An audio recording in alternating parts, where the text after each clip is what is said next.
சிங்கப்பூரில் வெக்கேஷன் எல்லாம் முடிஞ்சு ஸ்கூலும் ஸ்டார்ட் ஆகிடுச்சு. நம்மளும் பார்த்தீங்கன்னா பேக் டு ரொட்டீன் வந்தாச்சு. ஒரு வழியாக எல்லாரும் கிளம்பி போனதுக்கப்புறம் பார்த்தீங்கன்னா வீட்டில் அப்படி ஒரு அமைதி. மார்னிங் பிரேக்ஃபாஸ்ட்டுக்கு வந்துட்டு கம்மங்களி தான் எல்லாருமே சாப்பிட்ருந்தோம். கூடவே பார்த்தீங்கன்னா லஞ்சும் சேர்த்து சமைச்சு முடிச்சாச்சு. இந்த ஒரு மாதமாக நல்லா ஜாலியாக பிள்ளைங்களோட சேர்ந்துட்டு நல்லா டைம் ஸ்பெண்ட் பண்ணிக்கிட்டு லேட்டாக தூங்கி காலையிலேயே லேட்டாக எழுந்திரிச்சு நல்லா என்ஜாய் பண்ணியாச்சு. ஸோ க்ளீனிங் ஆர்கனைசிங்லாம் எதுவுமே பண்ணவே இல்லை.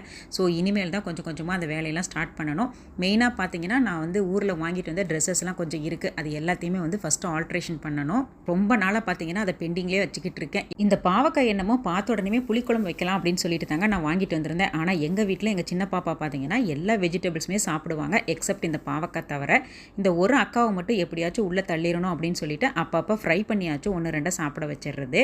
உங்கள் வீட்டு குழந்தைங்க சாப்பிடாத ஒரு வெஜிடபிள்னா அது என்னங்கிறத மறக்காமல் கமெண்ட்டில் ஷேர் பண்ணுங்கள். வெண்டைக்காய் மோர் குழம்பு வச்சு முருங்கைக்கீரை பொரியல், பாவக்காய் வறுவல், கேப்சிகம் ஆம்லேட், இதுதான் இன்றைக்கி நம்ம வீட்டில் லஞ்சு. வீடியோ உங்களுக்கு பிடிச்சிருந்தா சப்ஸ்கிரைப் பண்ணுங்கள். தேங்க்ஸ் ஃபார் வாட்சிங்.